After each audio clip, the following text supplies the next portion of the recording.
I saw what I saw, and I can't take that out of my mind. December 1980. The airspace of a U.S. military base is invaded by UFOs over several nights. I was thinking at the time, is this a warning? Is this an attempt to communicate? Among the dozens of witnesses, high-ranking Air Force officers. These are military people trained to observe. Once sworn to secrecy, they're now ready to talk. I walked around it. I felt it. Almost immediately, critical evidence disappears. A cover-up begins amid claims of brainwashing and intimidation. They said bullets are cheap. But the cover-up can't stop civilians from coming forward to corroborate the sightings. It was gone. It was just incredible, wasn't it? A top-secret memo confirming the events unleashes a firestorm. This was an official United States Air Force document talking about a structured metallic craft. And amazingly, part of the encounter is captured on audio tape. There's no doubt about it. This is weird. Now, for the first time ever, the Sci-Fi Channel brings together eyewitnesses and scientists to investigate the case. New witnesses go on the record for the first time. It was like a pulsating eye. The truth about what happened in Rendlesham Forest. The Rendlesham Forest incident is bigger than Roswell. Could well change what you believe about UFOs. This here is an official U.S. Air Force investigation, and we got put in a world of I'm Bryant Gumbel. Join me as the Sci-Fi Channel investigates the world's best documented UFO encounter, the invasion at Rendlesham. It's coming this way. It is definitely coming this way.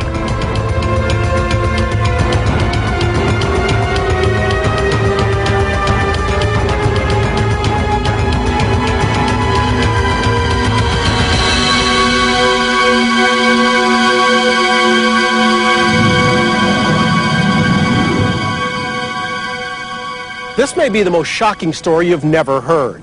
In December of 1980, UFOs allegedly invaded the airspace of 2 U.S. air bases in England. Even more shocking, airmen stationed there observed the events, but were powerless to do anything about them. The British and U.S. governments claimed nothing of defense significance had occurred. But now a Sci-Fi Channel investigation has assembled credible witnesses, physical evidence, and newly declassified documents which tell a very different story. The Rendlesham Forest case is one with explosive implications. Uncovering the truth of what really happened there could finally reveal why UFOs are one of the most closely guarded secrets of the modern age. I have gone on record as saying that Rendlesham might be some sort of turning point in history. I think but it may be that if any one case leads to an explanation for the UFO phenomenon, this case might be it. The government have the idea that if they disclose the fact that there are physical objects with maximum performance which we can't match, people would get in a panic. I think our government owes the men who were involved in this. They owe them not just an explanation, but some compensation for what they suffered. This was a cover-up, you know? Why was this a cover-up? So for the first time, we're starting to get somewhere. This could lead to chaos, in my opinion. I think there are very good reasons for the cover-up. December 2002. Britain's Ministry of Defense releases 180 pages of documents related to the Rendlesham Forest UFO incidents. Included in those pages are claims of extraterrestrial encounters, men in black, brainwashing, and accusations of a government cover-up of epic proportions. We never talked about it. Once we were debriefed, we never talked about it with anyone. I was told specifically not to say anything about it. You're not to tell anybody on base. You said you don't tell your wife about it. You don't talk about it around your daughter. You don't talk around about anybody. And that's what I did. I learned after the fact, secondhand, that there were some pretty intense interrogations, is the best way to put it, of several of the young airmen, at least 3 or 4 of them. And I personally think that 2 of them were affected, and still are to this day, by some of the techniques that were used to extract information or discuss things with them. And there were a lot of people on this base that violated people's human rights, including mine. where there was mind control attempts for whatever agenda put on people, and this is all in 24 hours to 48 hours after the incident. But why would any government agency employ such extreme measures to cover up evidence of UFOs?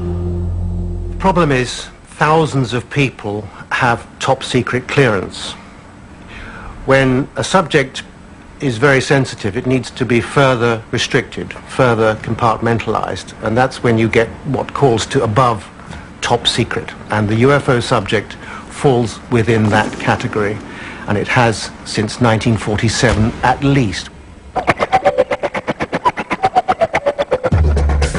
In many ways, the Rendlesham Forest UFO encounters of 1980 are eerily similar to events that shook the small town of Roswell, New Mexico, back in July of 1947. It was there, in the middle of the arid New Mexico desert, that an alien spacecraft reportedly crashed, only to have its wreckage and, some say, crew, recovered by the U.S. Army. In the cases of both Roswell and Rendlesham, crucial evidence disappeared. Decorated military officers were forced to change their stories, and countless lives were changed forever.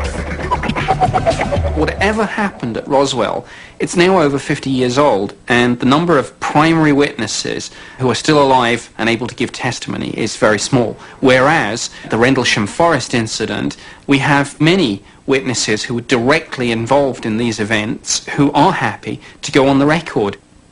In strictly evidential terms, this case is bigger than Roswell. Journalist Georgina Bruni spent years interviewing countless Rendlesham eyewitnesses for her book, You Can't Tell the People. This is a case with so much evidence. It's just amazing. You've got military witnesses here, commanders, colonels. You've got, of course, Colonel Holt's memorandum. You've got his tape recording that he made on the night. Keep the flashlights off. There's something very, very strange. And also now we've got the photographs of the landing site. And of course on top of that you've got the witness statements from just after the incident. I mean, there is an abundance of evidence here to say that something happened. The Kecksburg, Pennsylvania investigation utilized science and key eyewitness testimony to reveal a smoking gun, possible proof that something either landed or crashed in rural Pennsylvania in 1965.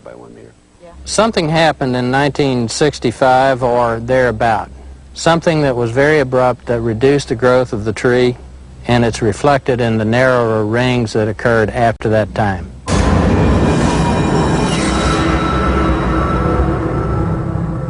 As compelling as the Kecksburg case may be, Sci-Fi's companion investigation across the Atlantic in Rendlesham Forest turned up what many believe to be the best proof yet, that an extraterrestrial spacecraft or spacecrafts did land outside 2 U.S. air bases in December of 1980, and that the British and U.S. governments have engaged in a massive cover-up of the entire incident. Now, for the first time, Sci-Fi moves beyond the gossip and half-truths that have surrounded the case for 23 years. Sci-Fi will track down new witnesses, reconstruct and revisit the actual sites with senior Air Force officers, and for the first time ever, show controversial footage that could be the key to unlocking the Rendlesham Forest mystery. The story begins in rural Suffolk, an area known for its dark and mysterious history. It's one thing to focus on the UFO incident, but I always say to people, look at the background to the area. Possibly this has something to do with that case. Suffolk, East Anglia is about 70 miles or so northeast of London. It is an area with a darker and more subdued military test history. Mustard gas and the like were worked out in that area during World War I.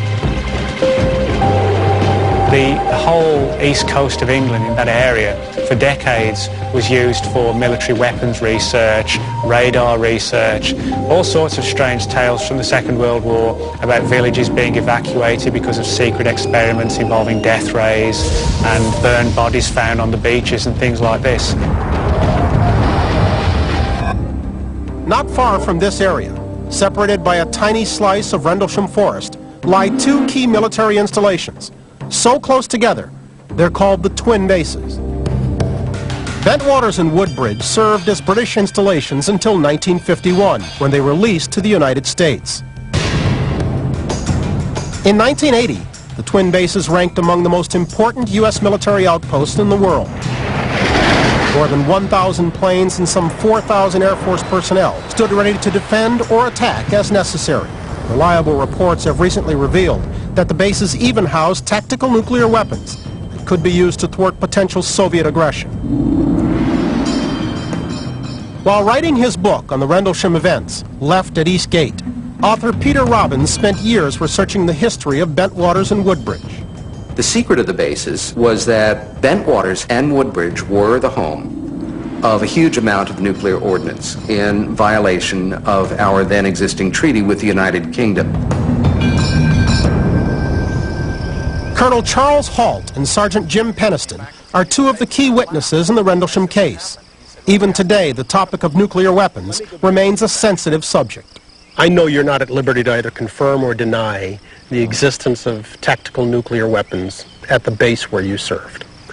Nonetheless, it's widely believed there were as many as 500 tactical nuclear weapons at that base. When you reported what you saw, did you also report that the craft seemed to take a particular interest in any particular area? I'm not sure I want to comment on that. I don't know if I think can it's very comment. difficult to comment on. Now, officially, we didn't have nuclear weapons, but that's what we were trained to do, was secure the ordnance. The men assigned the duty of keeping Bentwaters, Woodbridge, and its weaponry secure were Air Force Security Police. These highly trained men made up the core group of witnesses for the Rendlesham incidents. I think that most of the witnesses that I've interviewed have been very honest because, you know, I've interviewed them over and over again. I mean, they have accused me of interrogating them. I think that Jim Peniston is an amazing witness. Sergeant Jim Peniston's primary job at Bentwaters was to protect the base from terrorists and saboteurs, be it a Soviet invasion or a lost nuclear weapon. Peniston and his fellow airmen were trained to handle any situation that arose. The job of the security policemen on these bases was to make sure that the integrity of the base was secure. You got to be able to tell by just the silhouette any type of aircraft, NATO, Warsaw Pack, and we were trained on that routinely, sometimes monthly. There was no aircraft that I could not identify at that point in time.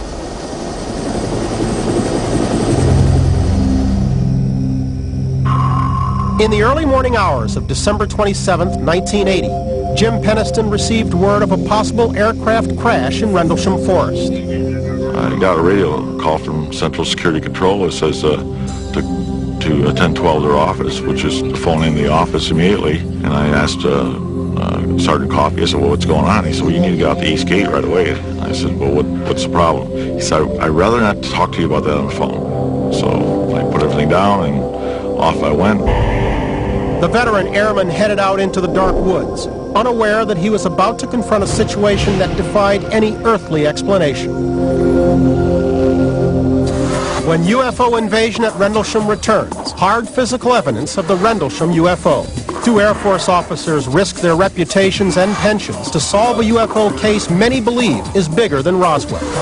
And later, never-before-seen video that could blow the lid off the Rendlesham incident.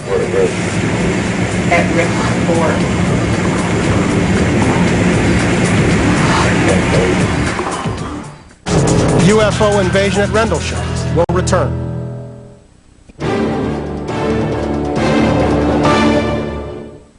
December 1980.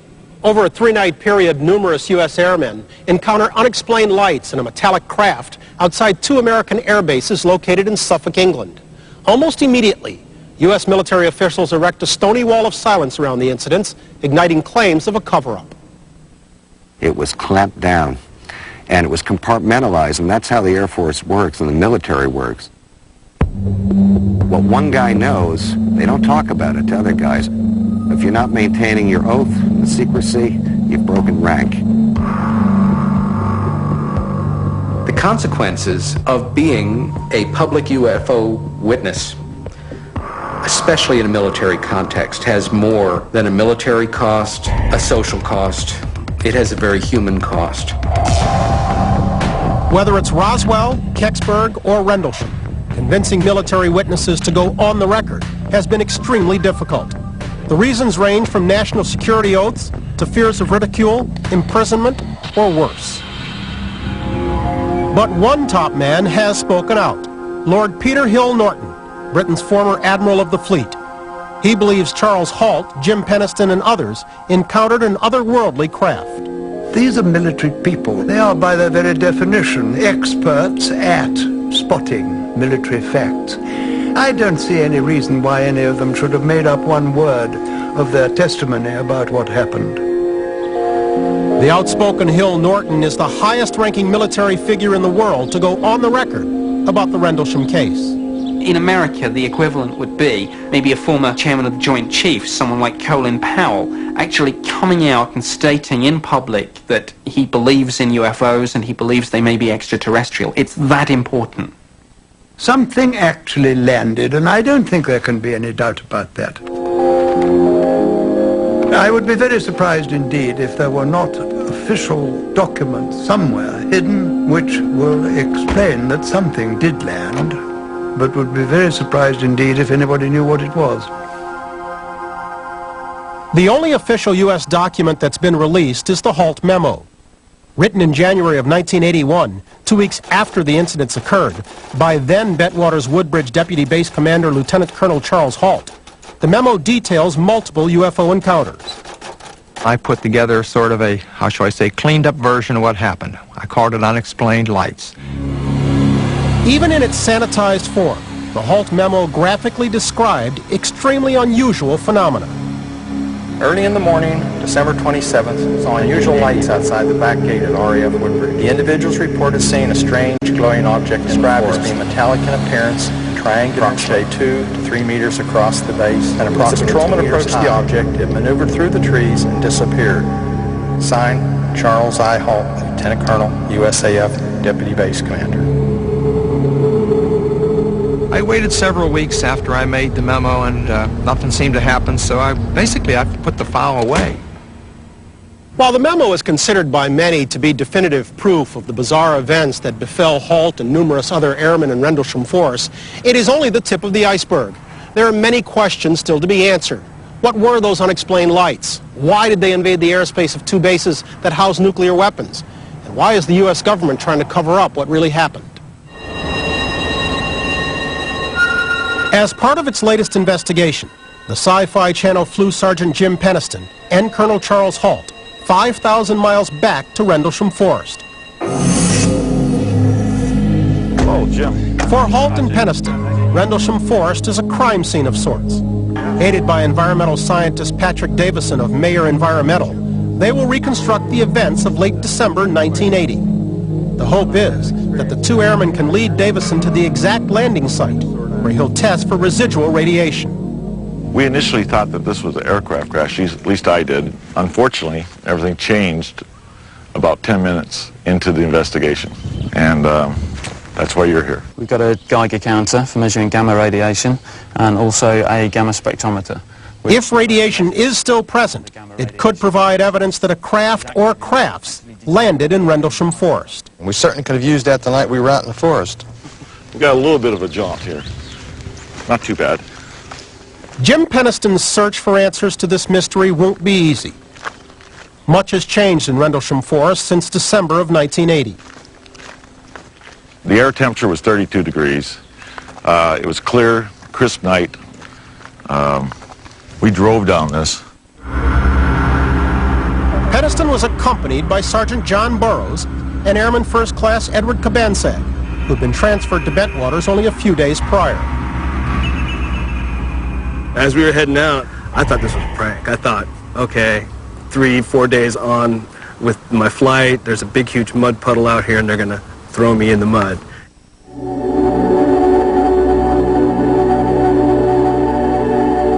As we got closer and closer, and I could see the intensity on both the other gentlemen's face, I knew that this was really going to be something more involved than a prank. Road was was pretty hard because everything was frozen. The other problem we were having, it's inherent of the area, is we were having a dampening effect on the radios, meaning the radio was breaking up. It's like the closer we would get to it, we would lose communication with Central Security Control. To this day, Penniston remains certain he handled the situation exactly by the book. You know, I'm not a military guy, so forgive me. But if I go out in the woods and I see something that is that strange, I don't stand there for 45 minutes and take pictures and notes. I go for reinforcements in a hurry. Okay, good question. What we did is we each had interbase radios, so I had people set up as relays for the radio. We were in constant contact to a point, so during those 45 minutes, even though I wasn't receiving, didn't really mean a lot to me. But I still went and transmitted. I have to report what's going on. We outside the installation and with the resources around that base, I better be reporting every 5 minutes, or they're going to send somebody else out there.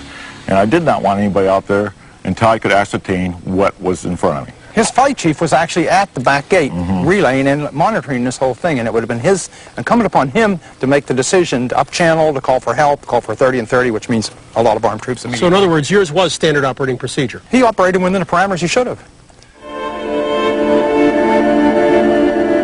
There was some distortion on the perception of time. The time out there seemed to go awful fast. 30, 45 minutes felt like 2 or 3 minutes. At this point in time, I realized it wasn't an aircraft crash. Wasn't getting the smell of fuel burning. Job was identify, get the facts, report the facts, and let somebody else make the assessment. I had my notebook out, and I was taking notes. Jim Penniston has brought a key piece of evidence back with him to Rendlesham Forest. His original notebook from the night that he encountered an unidentifiable craft. Description of what was going on was larger white light glowing. Burroughs would say, do you see that? Do you see what's out there at the edge of the trees? And I'm looking and I'm looking and I'm going, what are you seeing? What are you seeing? And then he extended his finger out, put my head to his end of his finger. Look at the end of my finger. It was moving left, right, and it had blue, white, yellow lights. Approximately 10-15 meters from it, it was quite distinguishable. It was triangular in shape. It was not an aircraft, but it was a craft of some sort. Everything that I had seen in my technical school, that I was privileged under a secret clearance to see, didn't look anything like that. Certain things didn't make sense. I couldn't determine the front. That was a problem. Second, it seemed running, but no sound. Third was the aspect of having electricity in the air. I could feel it in my clothing, my hair, my skin. The next one is after I got up close to the craft, the writing changes. It changes from being written confidently to shaky.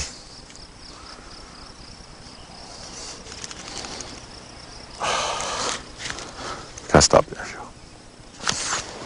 Sorry.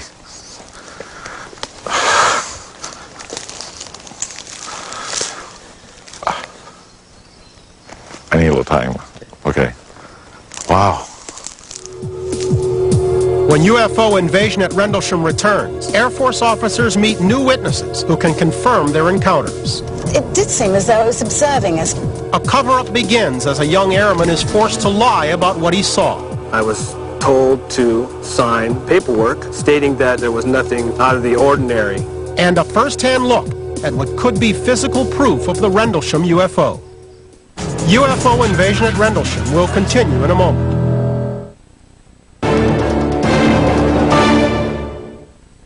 The Betwaters incident of 1980 is certainly the best-known UFO sighting in British history. But 24 years earlier, in nearly the exact same location, Royal Air Force fighter pilots encountered an object that defies explanation to this very day. The case, known simply as Lakenheath, is legendary among UFO researchers.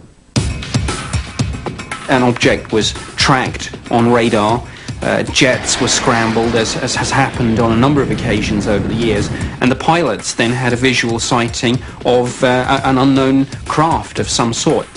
Radar personnel at the Bentwaters Woodbridge Control Tower estimated that the bright light flew by at an astonishing 4,000 miles per hour.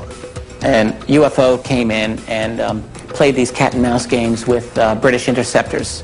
And in fact, that case was secret for about 10 years and then was discussed in the Condon Committee report, where it was listed as an unknown. Like Lakenheath, the Rendlesham Forest sightings of 1980 were also dismissed by the Ministry of Defense. But if, as the MOD claims, the events were of no defense significance, then why were they so interested in radar records from the Bentwaters Control Tower during Christmas week of 1980? What happened was that one of these radar operators got a call from somebody at Bentwaters to say, do you have anything unusual on your scope? And this officer checked, and for 2 or 3 sweeps of the screen, so just for a few seconds, there was something there, and he said, yes, I do have an uncorrelated target, and it is directly over your base. What I was told from Sergeant Coffey, the controller, is that he had to check with radar. He's the one that informed me that that night, before I proceeded off base, he says, well, yes, we had contact, and it just dropped out of sight within like 5 or 6 miles of Bentwaters. Some of the difficulty I'm having is I've only been to the site twice. The night it happened, the following morning. In order for Sergeant Jim Peniston and Colonel Charles Halt to find the site, they must comb 5 square miles of Rendlesham Forest, looking for a site that measures 10 feet by 10 feet. If Peniston and Halt can locate the craft's actual touchdown point, environmental scientist Patrick Davison will test for residual radiation that could offer conclusive proof of the incident. By the size of the craft, the only way it could have came down is from above. Airman Edward Cabansag and Sergeant John Burroughs accompanied Peniston into the forest in the early morning hours of December 27, 1980. Cabansag and Burroughs were stationed behind Peniston to maintain clear radio contact with the base. Cabansag recalls the mysterious craft hovering in front of them. It was maybe 100 yards, 150 yards. Couldn't quite tell if it was silvery, but it was moving left, right, left, right. Nothing could move the way it moved at the time. Nothing could move that quick. Following protocol, Peniston approached the craft, snapping photos and taking notes. It was probably the most different thing I've ever investigated in my entire life.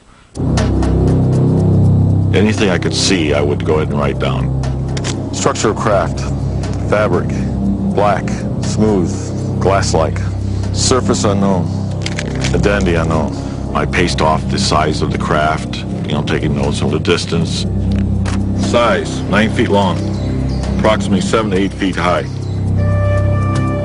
I couldn't tell what was the front or the back. I had trouble when I was walking around the craft to distinguish engines.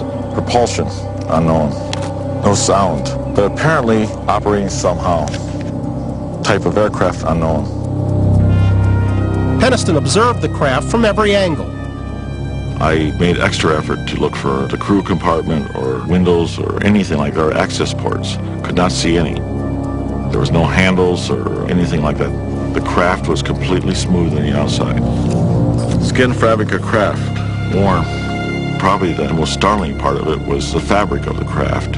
Aircraft are metal, and this was maybe metal, but it was very smooth. The fabric seemed like black glass. High electric static on clothes, skin, hair. Identifying markings on left front. That is probably the most compelling thing that said, well, my God, this is from someplace else. Symbols etched or engraved, question mark. Symbols recorded. This was not the first time eyewitnesses reported unidentifiable symbols on a UFO. Major Jesse Marcel brought wreckage from the Roswell crash home to show his family. His son was so amazed by a small beam covered with symbols that he later commissioned an artist to duplicate it. I recall picking it up like this and looking at the inside surface and seeing the symbols, the color, the purple violet hue, I have not seen anything that looked like that before nor since.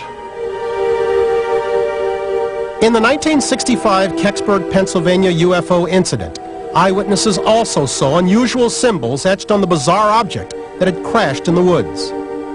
I was close enough, I'd say, that I could see what it was shaped like, and I could see this hieroglyphic stuff all around the back. It had like Egyptian writing or a Russian writing on it, and I couldn't figure out what it was.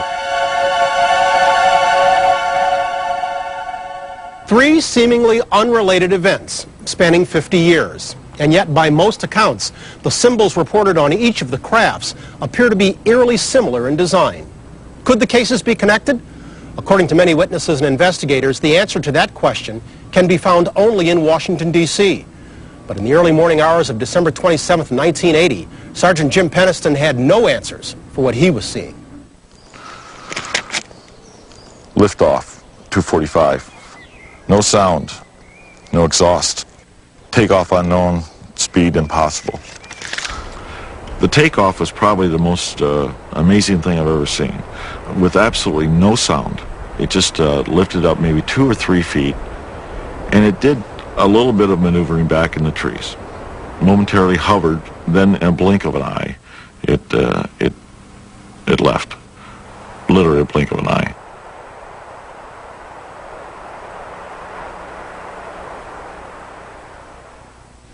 I'm sure you've asked yourself, is it possible I'm wrong?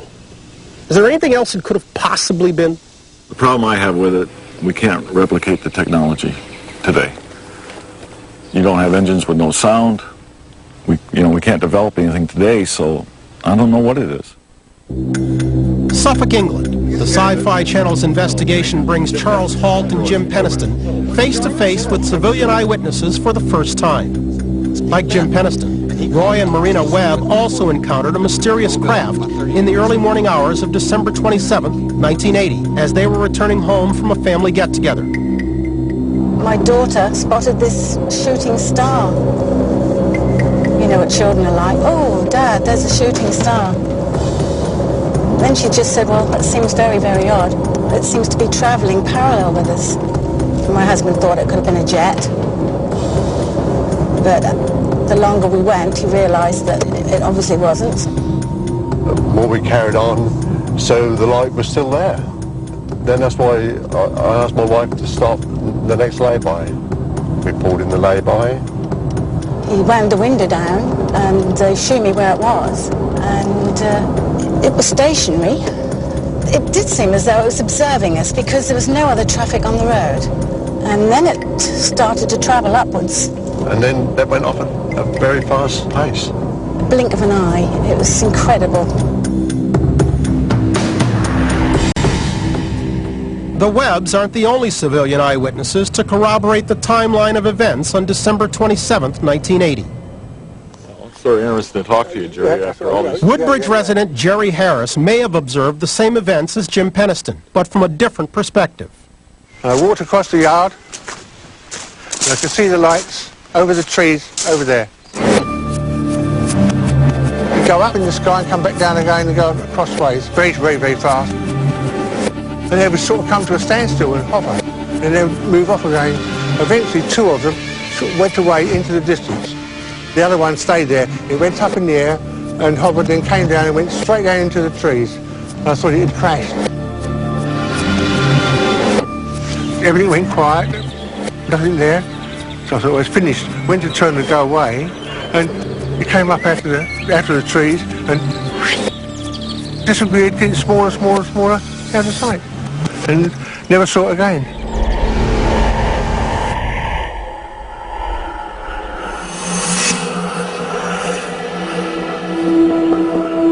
For Jim Peniston, the 45-minute encounter with a UFO posed serious problems.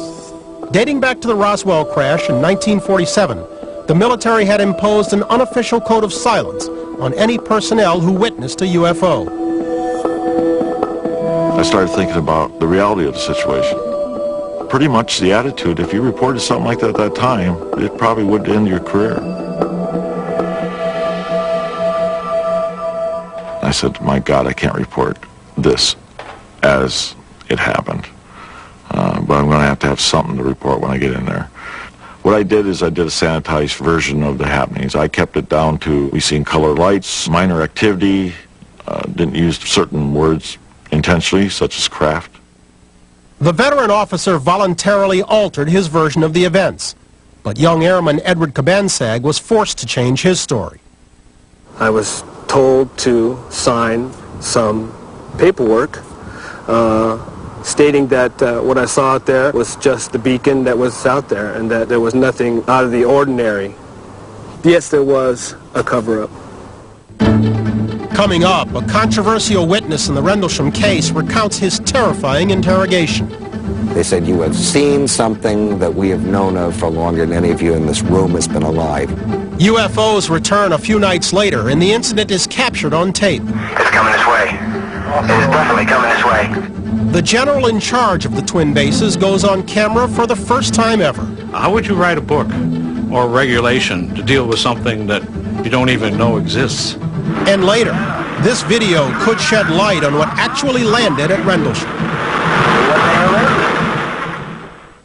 UFO invasion at Rendlesham will return.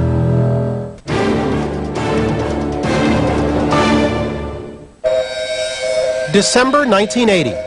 Just outside a U.S. military base in England, Sergeant Jim Peniston and two other airmen encountered what can best be described as a UFO. Within hours, the air base was abuzz with tales of little green men and flying saucers.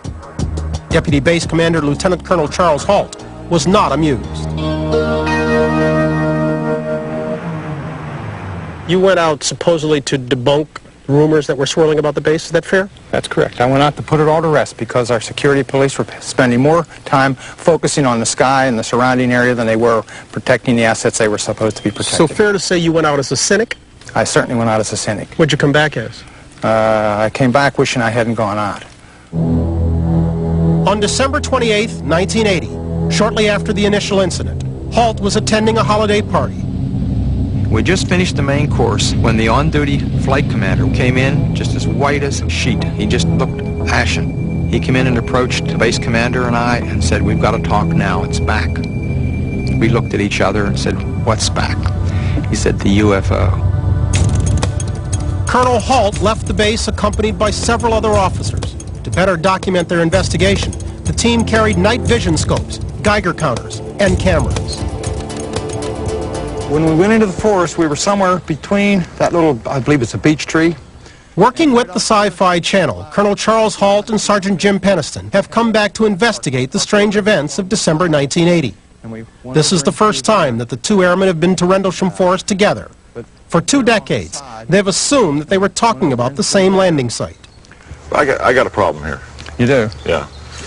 From this point, where was the original landing site that you think? Over in here is where I was taken to and where I was shown the 3 indentations. We got a problem.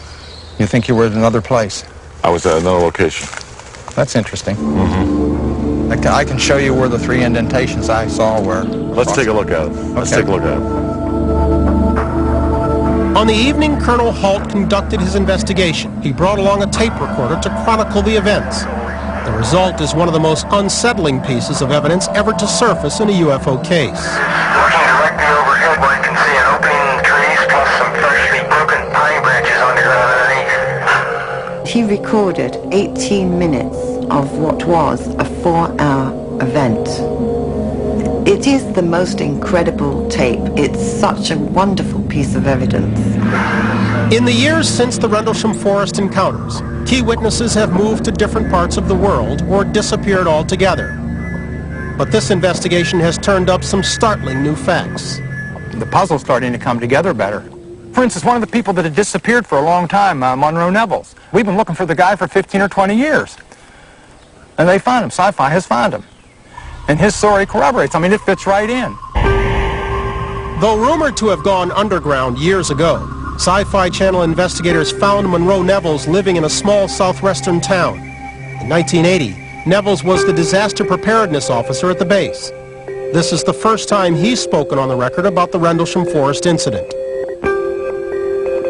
I was always a person that I had an analytical view of things. I would look at it, I'd analyze it, try to figure out what's making this happen.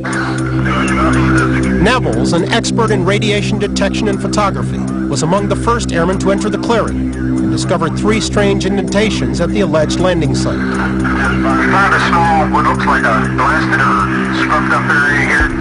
It was almost as though it was a small object. It sat down with the 3 tripods, come down on the ground, and the unique thing was that the pressure on each one of those tripods had been pressed down into the ground at the same weight.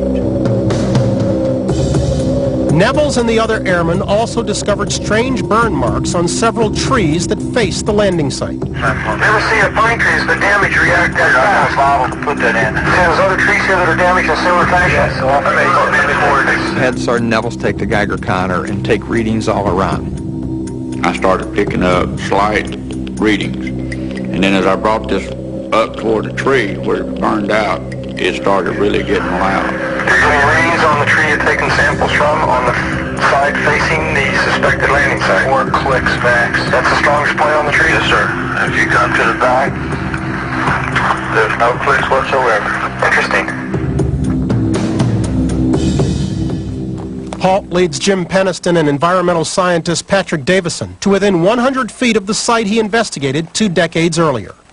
Okay, well, I'll get the kit out and we'll have a look. Yeah, let's check the area here. This is probably a very good place to check. Time and weather have long since worn away the landing impressions, but Davison will still test for any residual radiation. That's a lot more sophisticated than what we had back in 1980. All right, let's see what you get. Look around here. I want you to sweep the area, and you might even touch a tree or two. Swing it around one of the larger trees, just out of curiosity. Do you read in milliroentgens? No, it doesn't. No, it's just purely counts per second. Ironically, the men assigned to debunk UFO sightings in late 1980 soon found themselves in the middle of a close encounter. It wasn't a pigmentation. You just saw light where? Where? Right in this position here, straight ahead, in between the tree. There it is again. Watch, straight ahead off my flashlight there. There it is. Hey, I see it too. What is it? We don't know, sir.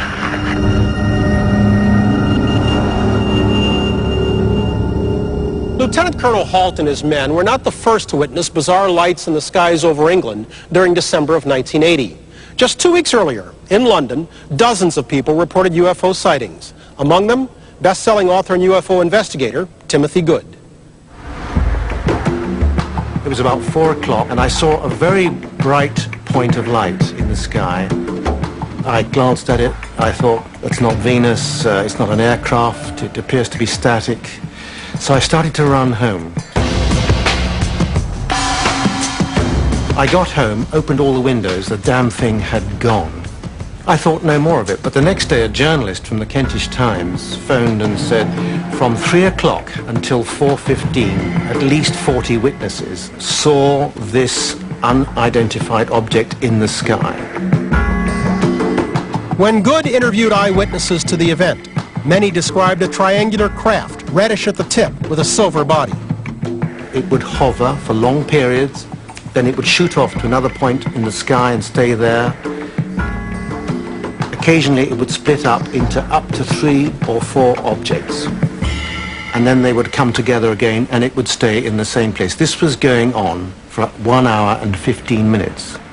That could not be a weather balloon. That's impossible. The next day, in a rural English county, farmer Klaus Peterson took this home video of a UFO. The object hovered overhead for more than an hour. They only had 6-power video, so you cannot see any shape, but at least we have their voices on tape describing what happened as they observed it. It's a triangular shape. Yeah. You know, almost a comet. Yeah. Britain's Ministry of Defense ruled that the object was a meteorite. This was not a meteorite. Meteorites don't hover and describe series of maneuvers for 1 hour and 15 minutes. If they do, you know, that's in itself an extraordinary phenomenon. Were these triangular craft sightings somehow related to what Jim Peniston encountered in Rendlesham Forest? And what about its ability to maneuver at such high speeds, much like the objects reported by Colonel Halt and described in detail on his audio tape? Yeah, it's a strange, small red light. You'll see maybe a quarter to half mile, maybe further out. I'm going to switch off. We're seeing the strange light. It's obvious under intelligent control. It's moving through the forest, avoiding the trees. So, yeah, there's a great deal of concern. There's no doubt about it. There's some type of strange flashing red light ahead. It's yellow. I saw a yellow tinge in it too. Weird. It's coming this way. It is definitely coming this way. Pieces of it are shooting off. There is no doubt about it. This is weird. I was excited, I'll tell you that. I do know that. And I remember the adrenaline was running so fast that night. We're approaching the fence line. We see the object. The object continues to move through the trees. It recedes a bit. It goes out across the farmer's field to the left of the farmer's house. And it appears to be shedding like molten metal. It's dripping off it. He and his men are reacting quite emotionally in a military situation to a thing that looks like a giant eye coming through the sky at them. You can hear the tension in their voices. One light to the front, okay. One light to the left. Keep the flashlights off. Here's something very, very strange. This is we're falling off it again. It just moved to the right. Yeah. Right to the right. Let's approach to the edge of the woods up there. Can you undo without lights? Let's do it carefully. Come on. We were standing somewhere here within about 50 feet either way, looking out the farmer's houses out there. The object was less than 100 feet to the left of the house. And as we looked at it through the night vision goggles, it looked like kind of like a large brick. The heat was coming off of it, and as I dropped the goggles, I could see the green turn to yellowish orange, indicating that there was something there like it was burning. And every once in a while, you'd see the flashes of sparks flying off of it. And we watched it in the field for, I don't know, maybe a minute, maybe 2 minutes. And very silently, the best way I can describe it, it exploded and broke into white objects, smaller white objects, and they disappeared. Another version of that night's events comes from Larry Warren, co-author of Left at Eastgate. All these years later, he's still at a loss to explain what he and his fellow airmen encountered in Rendlesham Forest. I'm selfish. I want to know what the hell it was we saw. I want to know why the paranoia is so great to keep this quiet. 18-year-old Larry Warren had been a Bentwaters Woodbridge security policeman for only 4 weeks. He claims that in the early morning hours of December 29, 1980, he and several airmen were ordered into the forest and stationed at least 150 yards from Colonel Halt and the others. They saw what they saw from decidedly different angles, and one in absolutely mind-blowing close-up and the other as more anomalous and at quite a distance. Much of Warren's account differs sharply from that of Lieutenant Colonel Halt. The first thing I saw in the field was this mist-like platform object. It was a foot in height, and it was at 50-foot diameter approximately. And this red light came in, did a downward arc over the field. It dispersed. There was a silent explosion that was controlled. There was a structured machine in its place, and it was there, and it was on the ground. When UFO invasion at Rendlesham continues, did extraterrestrials touch down in Rendlesham Forest? And they had faces, and they were alive. Was the Bentwaters base under attack from UFOs? It moved toward us at very high speed and sent down a direct beam. And was hard evidence covered up? Somebody from the base was filming this. No one knows what happened to these films.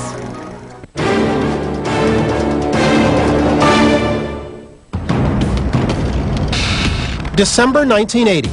On 2 different nights, Lieutenant Colonel Charles Halt and Sergeant Jim Peniston each encountered UFOs outside the Bentwaters Woodbridge air bases in southern England. Now a Sci-Fi Channel investigation has reunited Halt and Peniston and brought them into Rendlesham Forest together for the first time. Retracing their steps, 2 retired Air Force officers make a stunning new discovery. Apparently, after 23 years, find out today the possibility exists of 2 landing sites Let's see here. Halt site is almost a half-mile in that direction, which tells me there's a high probability that there was probably two landings, apparently by the same type of craft. If this kind of UFO investigation had been attempted 50 years ago, the Roswell mystery might well have been solved. But in 1947, the Air Force and possibly other American intelligence organizations effectively silenced eyewitnesses like Major Edwin Easley, who oversaw the cleanup of the Roswell crash site. Whenever we would ask him about Roswell, he would simply tell us that he had promised President Truman that he would not talk about it, and he wouldn't talk about it. In 1992, he was dying. He was already on high doses of morphine. My niece kept asking him, well, Pappy, what did you see out there? What'd you see? What'd you see? And finally he said, creatures. Was Major Easley's deathbed confession brought on by his medication, or was he finally revealing the truth about the Roswell crash? Has the government hidden evidence of extraterrestrial visitation from the American public for over 50 years? If one former U.S. airman is to be believed, the answer is a resounding yes. As far as sightings of perceived alien creatures within the forest, perhaps the person who speaks more about this than anybody else is Larry Warren. I've known Larry since the mid-1990s and spent a lot of time with him over in England, and Larry comes across to me as a very credible source. Larry Warren is interesting. I interviewed him, many other people have interviewed. The problem is that he does change his story. Some of the witnesses have said, you know, there's elements to this, you know, the public shouldn't hear basically because it takes away credibility. It's easier to just say we saw craft. But in reality, these things are piloted and controlled by something, and they made themselves visible to us. There were three things that moved out. There was light around them. They were translucent at points, like bluish light. They had faces, and they were alive. If there was communication between this life form, or whatever it was, Colonel Williams would have been closest. Colonel Gordon Williams was the wing commander in charge of the Bentwaters-Woodbridge bases. Today, the retired brigadier general speaks bluntly about Larry Warren's claim. I thought it was a flight of fancy when I heard that story that he was telling. I wondered what kind of cigarettes he was smoking.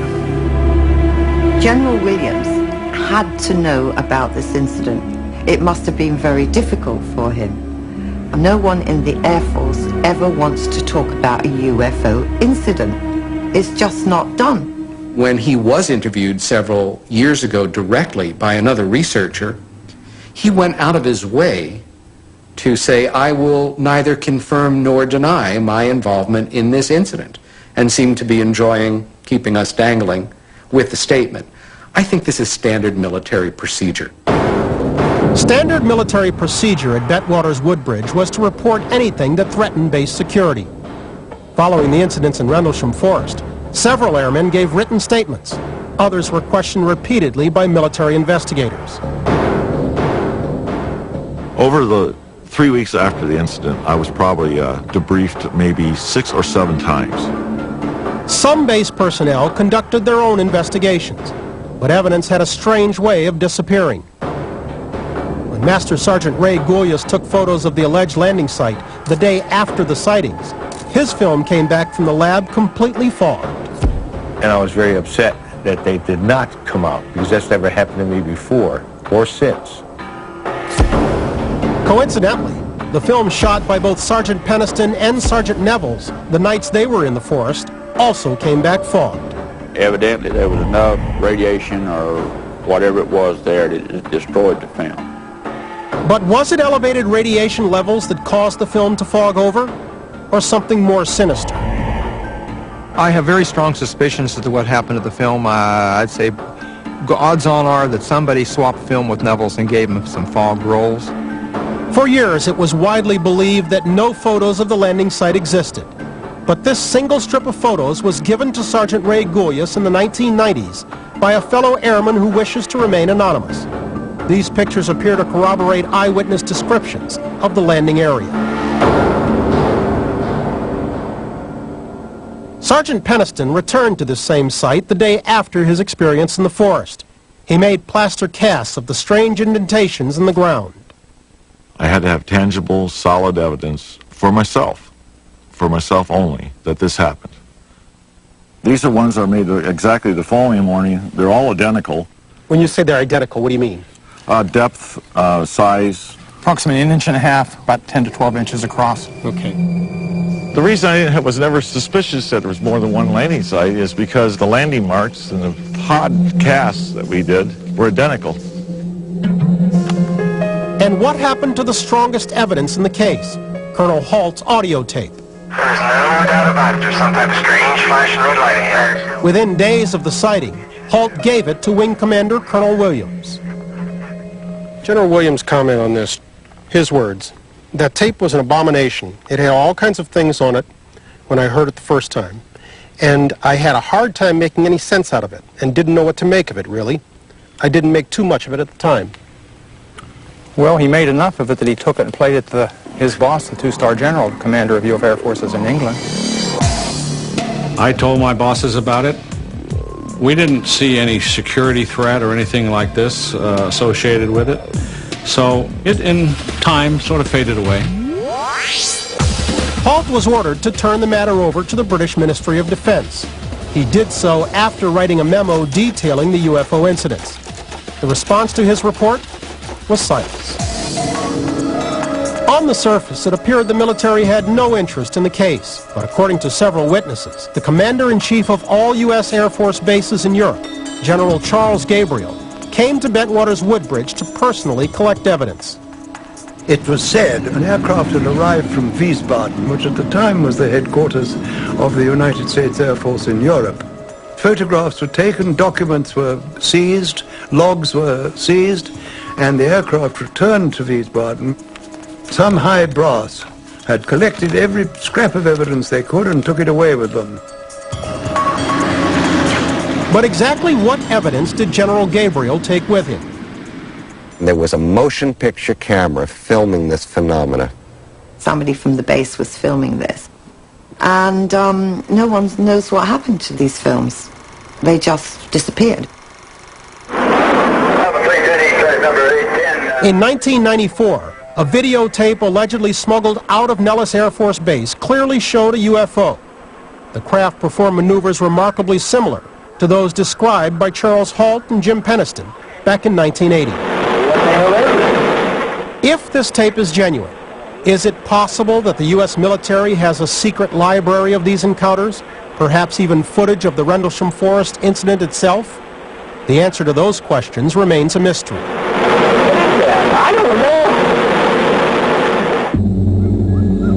Back in Rendlesham Forest, scientist Patrick Davison is doing his best to answer some of those questions. Thus far, he hasn't uncovered any traces of residual radiation. This might be cause for disappointment, were it not for the fact that this scientific search led Peniston and Halt to the discovery of not one, but 2 landing sites. I was taken there and told this is the landing site. Mm-hmm. Your original memo. I mean, I seen that, and I was sure you were talking about the same site. This is not the site that I went to where I saw something. So obviously, on the different nights, either 2 different things or the same thing came back.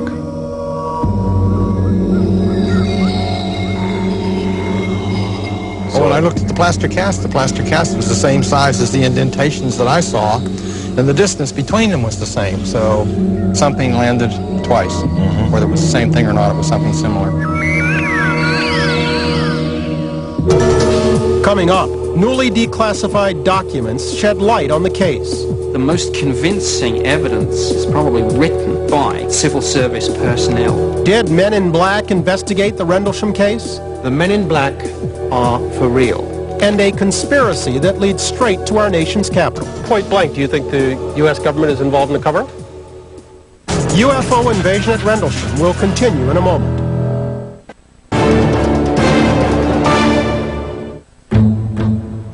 Roswell, New Mexico, July 1947. A press release stating that the Army had recovered a downed flying saucer was suddenly contradicted by General Roger B. Ramey. Witnesses claim that even as photos were released showing that what crashed was only a weather balloon, teams of U.S. servicemen scoured the desert, removing every shred of evidence. They basically grabbed anybody who was free to come out here to actually get down on their hands and knees to pick up the pieces of debris. Kecksburg, Pennsylvania, December 1965. Another alleged UFO crash. And once again, scores of eyewitnesses reported that a large contingent of military personnel cordoned off the area and hauled away wreckage. There was a large truck pulled up there. And there was 4 people got out in moon suits, we called them at the time, white suits. They had a big box on like a litter, and the 4 of them carried that down into this object. Suffolk, England, 1980, when some U.S. Air Force personnel said they spotted UFOs outside the Bentwaters Woodbridge air bases, the incident technically fell under the jurisdiction of Britain's Ministry of Defense. Like the U.S. military, the MOD has never publicly acknowledged the existence of any extraterrestrial craft. But the credibility of the MOD policies is now being tested by a public outcry and the dogged determination of one of Great Britain's highest-ranking military officers. There are only 2 conceivable explanations for what we might call the Bentwaters incident. The first is that it happened. Something landed, patrol was sent out to investigate it, they saw it, they photographed it, one of them even touched it. The other explanation is that nothing of the sort happened, and that Colonel Halt and a couple of his men were hallucinating. I would have thought it impossible for anybody to deny that either of those explanations is not of extreme defense interest. Yet that's exactly what the Ministry of Defense said in 1980, and has continued to say since the Rendlesham case became public. Their stony insistence that nothing of significance occurred reflects years of downplaying and denials. As far back as 1952, Prime Minister Winston Churchill demanded a report from the MOD about flying saucers. The MOD responded that there was nothing to know. And they will go on saying that, even if a UFO walked up the steps of the Defense Ministry and knocked on the Secretary of State's door.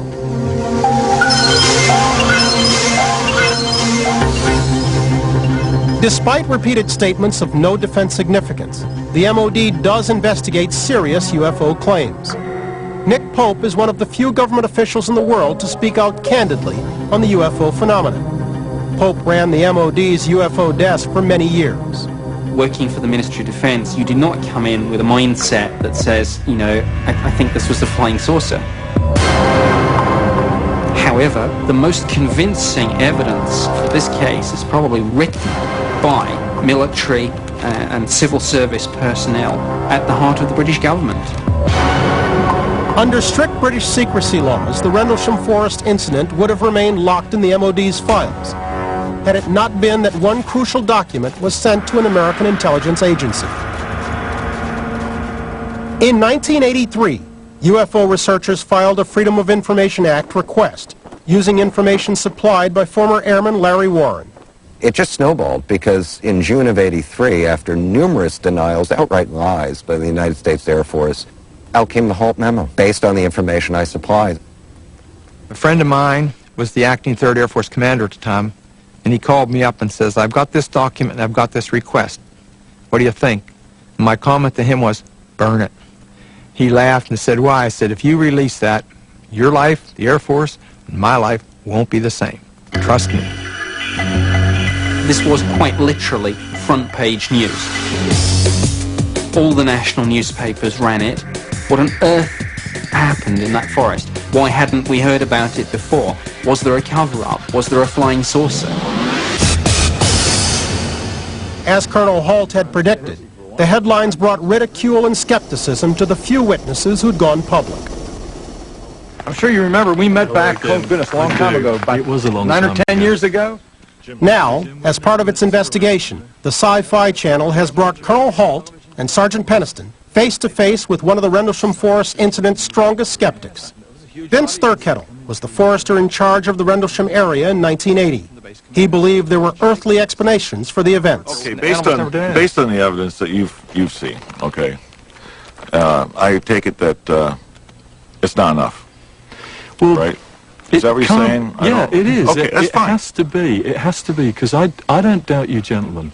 On the tape, you know, all those years ago, everything I hear, I can picture. It sounds genuine. Exhibitor shooting off. There is no doubt about it. This is weird.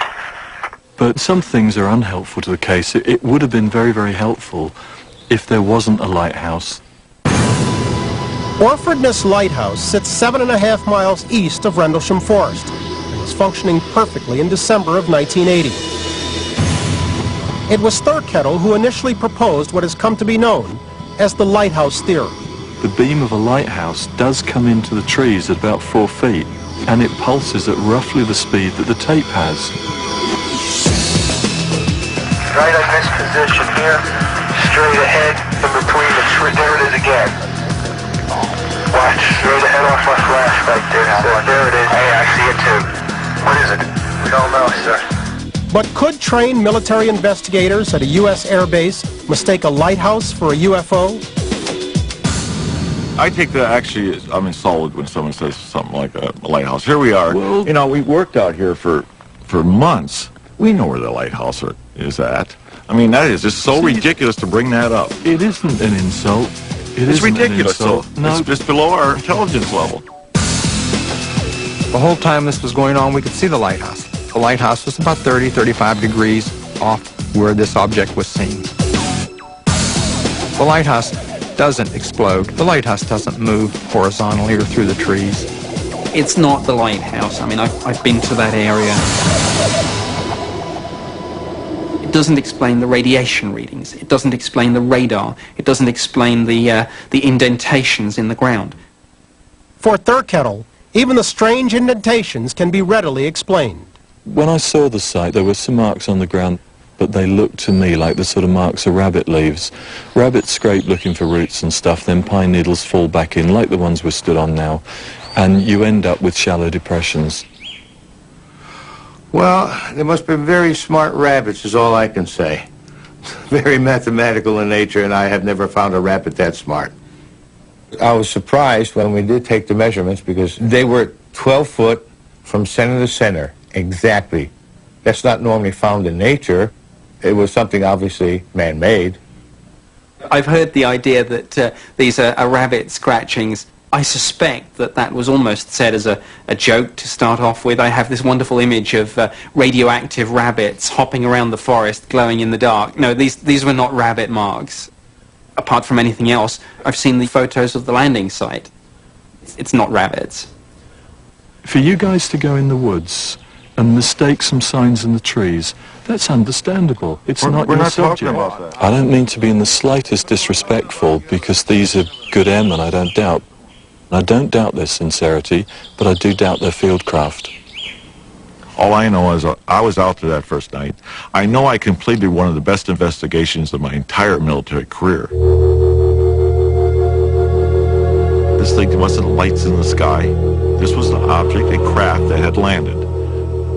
I examined it. I walked around it. I felt it. This is an actual event. It happened. It doesn't matter what they say. I was there. They weren't. UFO investigators believe clues to what really happened in Rendlesham Forest could be found in the documents held by the Ministry of Defense. In 2002, after innumerable requests and the public outcry of Lord Peter Hill Norton, the MOD suddenly released more than 100 documents. The MOD have misled us all by saying that there was nothing that ever happened. And here we discover that the Defense Intelligence staff wanted to pursue an investigation to do with the radiation readings. We also know from the documents that the British Defense Intelligence staff were involved in an investigation. They were interested in the radar readings. We also find out the Chief of the US Air Force in Europe, General Gabriel, arrived at the base and was given the taped evidence. I think that the rest of the truth is in the Pentagon, in America, not here. I think that's where the missing links are. if the Ministry of Defence has 180, 200 pages of papers on this, what does the United States hold?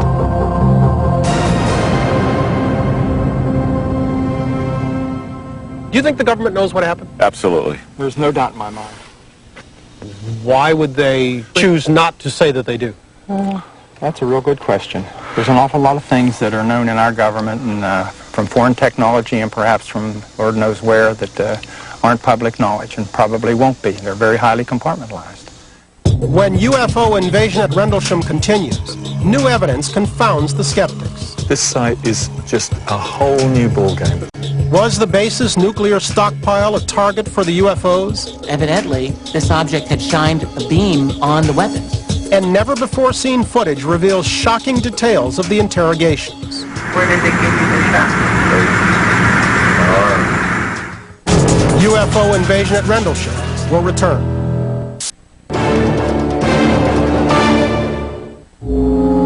Roswell, Kecksburg, Rendlesham. The list of UFO incidents is seemingly endless.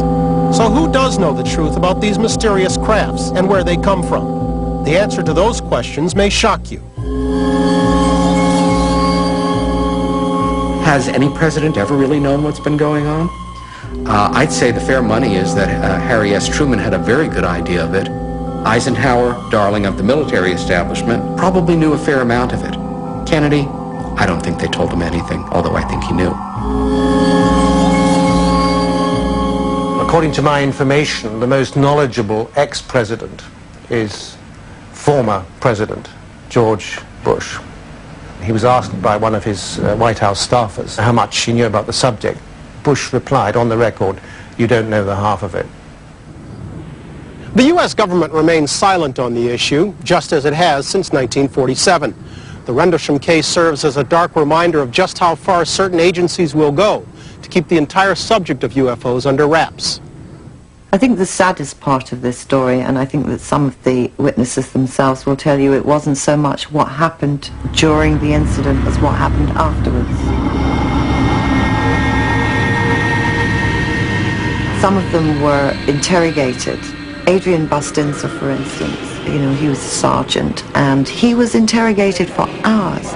He was told that what he had seen was the beam from the nearby lighthouse, and he kept saying, "No, no, no." He was told, "Bullets are cheap, a dime a dozen." And he said, once they said that, he said, yes, it was a lighthouse beam. OSI is an independent agency. They're a police force in civilian clothes, in a way, but they're investigators. The name says it, Office of Special Investigation. And so they do things that go beyond the realm of the normal police force. The Office of Special Investigation, OSI, has an awful lot of tools at their disposal for making people talk. Perhaps some chemical methods or perhaps some hypnosis or trickery. If the OSI was indeed spearheading the Rendlesham investigation, just how did they go about covering it up? I suspect that the issue was that low-key it, don't give it a lot of publicity, work behind the scenes, find out what you can, use some people for disinformation, let them tell such a bizarre story that there's no credibility. Do we consider Larry Warren part of that group? I certainly do. I am firmly convinced that he was meddled with. By that I mean sodium pentothal and hypnosis. Oh, come on. You can believe it or not. Who would meddle with him and why? I'd rather not comment. Well, wait, no. You can't say that and then just leave us hanging. I think if you ask him, he will tell you. He was taken by the OSI to an office and he was given an injection and he was worked on. Larry and a number of the other men who had been witnesses with him were taken to a secured facility. They said, "You have seen something that we have known of for longer than any of you in this room has been alive. Here is the need for the security around it." We were made to sign documents without reading them, minimizing the events. They also showed us a film, and the film was gun camera footage without narration of UFOs that if it was ever shown, the game would be over. No explanation of what it was, just a lot of mind games, and they said bullets are cheap, kind of joking at one time if we talked about it.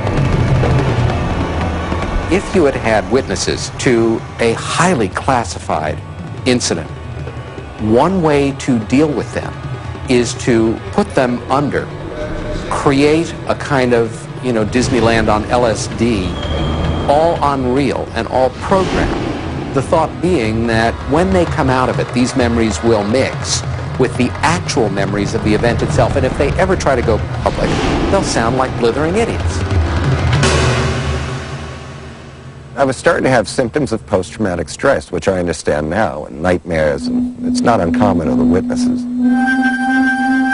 I go through these trees in dreams sometimes, and the most surreal things, situations, even Charles Halt's in them, and we're pursuing something that we don't want to see.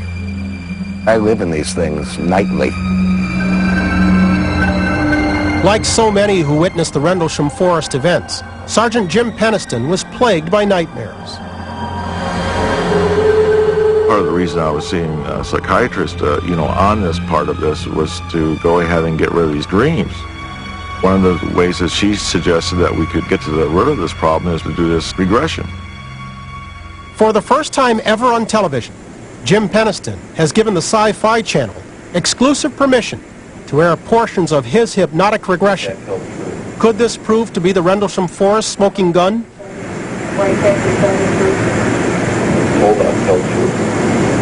I really can't believe personally that all this stuff can be true. But the fact of the matter is the regression just about eliminated the nightmares. Where did they give you the shot? Among the most disturbing revelations to arise was that an agent or agents injected Peniston with sodium pentothal, more commonly known as truth serum. Prior to hypnosis, I was not aware of any type of drug-induced methods within the Air Force or anything like that. 9 years after Peniston's hypnotic regression, the retired Air Force officer still had questions. Working in conjunction with a Sci-Fi Channel investigation, he returned to Rendlesham Forest in 2003 with his former deputy base commander, Colonel Charles Halt. Their investigation turned up a dramatic discovery: the existence of a second landing site. Armed with this new revelation, Peniston and Halt take Forester Vince Thurkettle to the second site identified by Peniston. Prior to this, Thurkettle strongly believed the airmen had mistaken the Orfordness Lighthouse for a UFO. You and I only had one site. Yeah. As far as we were concerned, Well, because that's it. I'd only ever heard about one site. I made an assumption. They took me out. I say they, the police took me out and says, this is it. You know, this is new, this is different. I have no opinion on this. I wasn't here 20 years ago. No one talked about this 20 years ago. The other site is the site of folklore. That's the one that's famous. That's the one that everyone's been visiting. You've just ruined some things. This site is just a whole new ball game. This site is so far, and with the intervening trees and rises and falls in the ground, you could never have seen the farmhouse or the lighthouse from this site. So talk to me, what was the significance of there being two sites? Well, my site, there was no way you could see the lighthouse anyway from there. It wasn't visible from the location we were at. Not at all? Not at all. So that removes that as a possible explanation? Yes, it does. Completely. With each new piece of evidence, the Rendlesham puzzle becomes a bit more complete. During the course of Jim Peniston's 1994 regression, he recalled being interrogated by two mysterious men. He would have to wait 8 long years to discover their identity. They're agents too.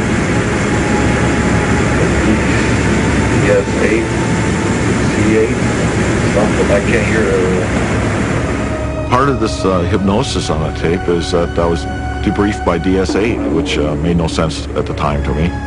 When the MOD files came out, they mentioned DS8. I didn't even know it was a real agency. DS8 stands for Defense Secretariat 8. That was essentially the civilian division within the Air Force side of the Ministry of Defense that had the lead on UFO investigations. Could these agents have been the infamous Men in Black?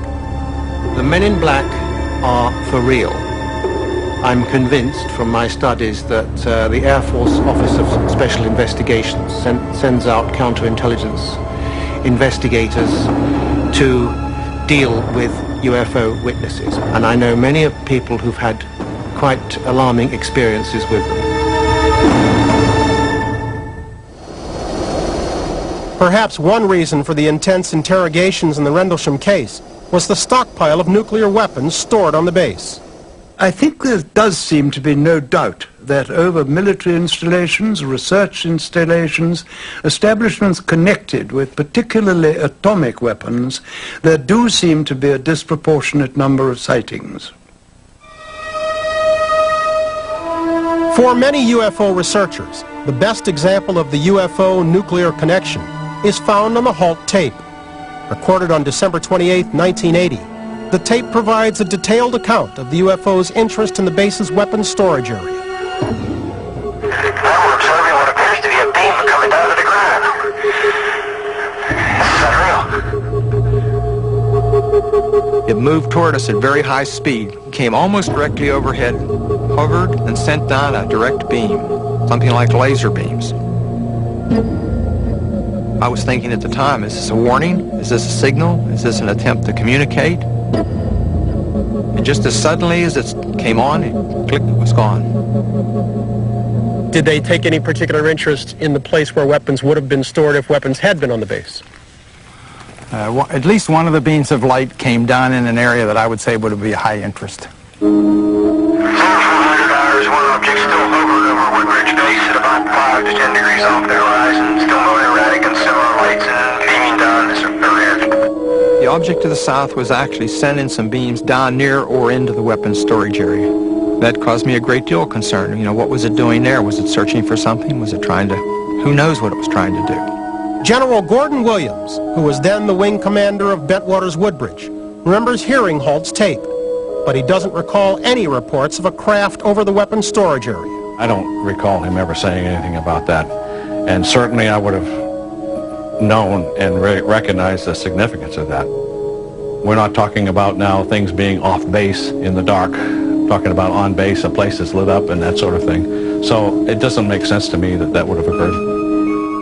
In the immediate aftermath of this, there was an unscheduled arrival of a large transport plane, either a C-130 or a C-141, that came in and had a special team that inspected the nuclear weapons of the base because evidently this object had shined a beam on the weapons, and it was speculated that they might have damaged the nuclear weaponry in some way. Now, lest that sound really incredible to someone, they might want to recall that nuclear weapons in America at Malmstrom Air Force Base in 1967 were tampered with by a UFO that disabled more than 10 nuclear missiles.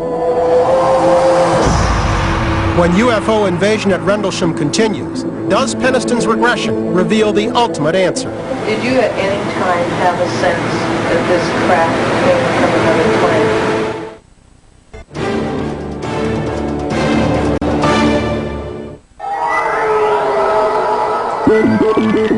The preponderance of evidence in the Rendlesham case is undeniable. Official documents, an audio tape, Probably about 200 to 300 yards away. It looks like an eye winking at you. radar reports, and radiation readings. These radiation readings were higher than normal, actually by a factor of about 10. Even corroborating eyewitness testimony of numerous U.S. airmen and British civilians. There is also a belief, shared by many involved, that the U.S. and British governments tampered with evidence, threatened witnesses, and employed mind control techniques, all in an effort to conceal the entire affair. Let's just say that I am familiar enough with workings of some government agencies that I did not trust them as far as I can throw this building.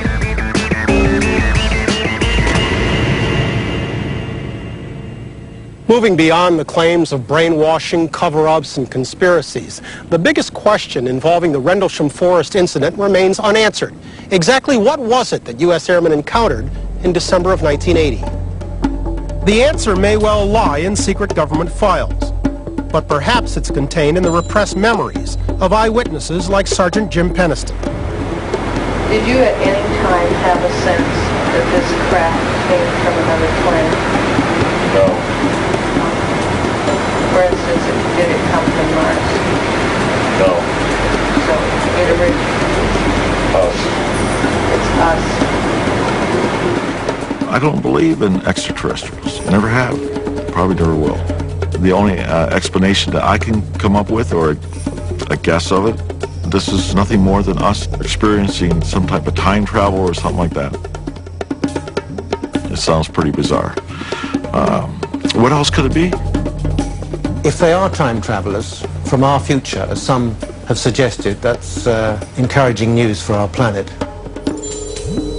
Whether these UFOs are indeed visitors from our future or from another planet, why does the government remain silent on the issue? There is a very strong body of opinion which believes that the United States in particular is in communication with the occupants of these so-called flying objects. That a good deal of exchange of technology has taken place, that the United States has made significant advances in various technologies thanks to information given to them by the aliens. Here you have technology that is so much more powerful than ours. If we could learn how to have the same technology, isn't that a wonderful power in this world? Isn't that what maybe some of the stealth is about? Some of that technology is in use today, perhaps to do with advanced forms of weaponry and propulsion. In my view, it's absolutely justified that this information should continue to being withheld at an above top secret level. Though the government continues its vehement denials, those who've witnessed these events refuse to keep quiet about the UFO question. Don't you think we have a responsibility to tell what we saw? Don't you think so? Believe it or not. Let you believe or let somebody else believe or not believe. You draw your own conclusions. Brian, that investigation's not over. It never stopped. He retired in 91, 93. But I'll tell you what, these citizens in the United States are getting a bang for their buck here. Because we're still trying to figure out what the hell we seen out there. Like Roswell and Kecksburg, the Rendlesham Forest case remains a mystery, but hopefully not for long. The Sci-Fi Channel will continue its investigation of these cases and encourages anyone with new evidence or eyewitness testimony to contact the Sci-Fi Channel at sci-fi.com. I'm Bryant Gumbel. Thanks for watching. Next on Sci-Fi, ECW. The inevitable is here. They have 23 hours to save the planet from certain destruction. If we don't break it up or stop it, millions of people will die. Welcome to your worst nightmare. Asteroid premieres